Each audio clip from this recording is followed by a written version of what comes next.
saya. Tidak mau saya, anak didik saya, keluarga saya jadi korban. Pegang tangan Nono. Selanjutnya kita saksikan Pak Kades akan menandatangani surat pengunduran dirinya ya. Bismillahirrahmanirrahim. Bismillahirrahmanirrahim. Allahu Akbar. Allahu Akbar. Alhamdulillah. Jambi, sebuah potongan video amatir kini menjadi peluru utama bagi ex kepala desa, Kades, Sungai Kapas, Kecamatan Bangko, Saliman dalam mencari keadilan. Video yang merekam detik-detik dramatis pelengserannya pada 17 Februari 2026 lalu itu menjadi sorotan utama di balik gugatan yang kini tengah bergulir di Pengadilan Tata Usaha Negara, PTUN Jambi. Dalam rekaman tersebut, situasi desa tampak kaos. Massa yang terprovokasi menuntut Saliman turun dari jabatannya atas tuduhan penyelewengan dana desa sebesar 700 juta rupiah. Di hadapan amuk warga, Saliman membantah tegas tuduhan korupsi itu. Namun, dengan senyum yang tampak memendam tekanan mendalam, ia akhirnya menyatakan bersedia mundur. Alasannya miris. Ia tak ingin keluarganya ikut menjadi korban atau saro anak bini, sengsara anak istri. Namun, ada hal lain yang mencuri perhatian dari video tersebut. Sosok Kabak Ops Polres Merangin, AKP Edi Ferdinand, yang sejatinya ditugaskan mengamankan mediasi, justru terekam menunjukkan gestur tubuh yang sangat aktif. Saat Saliman menyampaikan pernyataannya, perwira menengah kepolisian itu bahkan kerap bertepuk tangan.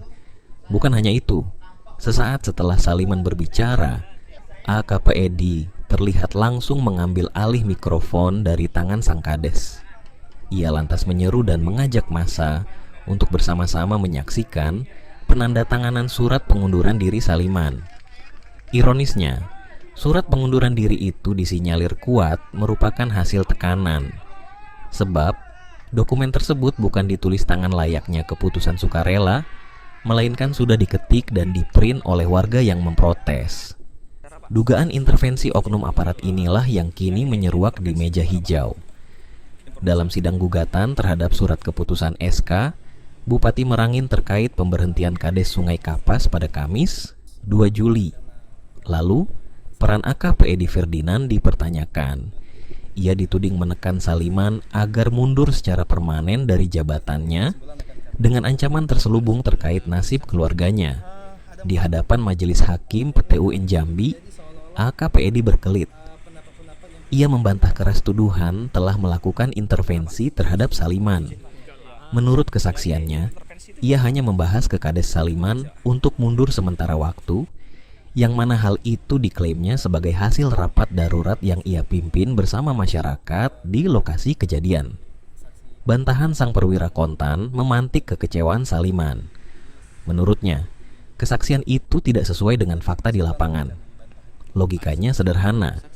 Jika memang tak ada intervensi dan skenario pemberhentian permanen dari awal, tidak mungkin SK Bupati terbit dan memaksanya harus bersusah payah melayangkan gugatan ke PTUN.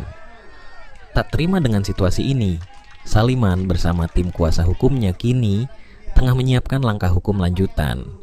Mereka berencana membawa dugaan intervensi dan ketidakprofesionalan KP Edi Ferdinand tersebut ke tingkat yang lebih tinggi, yakni dengan melaporkannya langsung ke Markas Besar Kepolisian Republik Indonesia, Mabes Polri.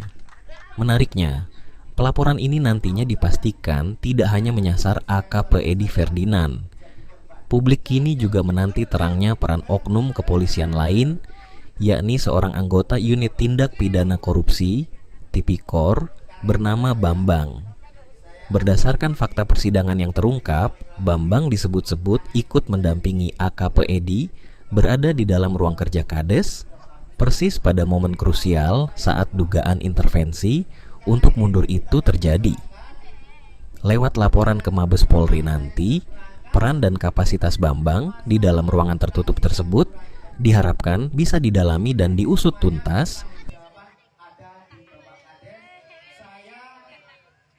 mengundurkan diri. Kesaksiannya sangat bertentangan dengan kesaksian sebelumnya yang kami hadirkan, yang mana kami juga menghadirkan kesaksian yang di tempat kejadian, yang juga ada Kabak juga ada dinas PMP juga saat itu.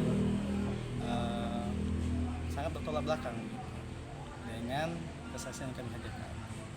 Artinya begini, artinya saksi yang kami hadirkan sudah sebetulnya menceritakan faktanya, dan saksi juga kemarin yang dihadirkan tergugat camat sama apa ya, camat dengan BPD ya kan, malah menguatkan juga kesaksian kita. Namun kesaksian hari ini sangat berbeda gitu, sangat bertentangan dengan kesaksian sebelumnya, baik itu kesaksian yang kami hadirkan 4 orang dan kesaksian yang dihadirkan tergugat sebelumnya 2 orang dari camat dan BPD gitu. Dari kesaksian Kabak Op sendiri gimana Pak? Yang jelas kami sampaikan, kami pertanyakan kembali sama prinsipal kami pada saat agenda sidang tadi, apakah yang diceritakan itu benar adanya atau tidak. Klien kami, prinsipal kami langsung menyatakan bahwa itu tidak ada. Ada beberapa poin yang benar, namun lebih ke menutupi fakta yang sebenarnya. Bang, dari pihak kuasa hukum ada nggak upaya untuk kuasa hukum melaporkan Kabak Op terkait perihal ini, Pak? Untuk hal itu mungkin kami kaji lagi bersama tim.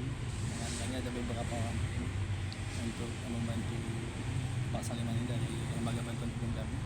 Artinya untuk itu bisa jadi saja. Yang jelas kami diskusikan dulu. Yang jelas untuk masyarakat yang menggaungkan cerita bahwasanya Pak Saliman ini korupsi, itu sudah kami laporkan ya kan, di Polres Merangin.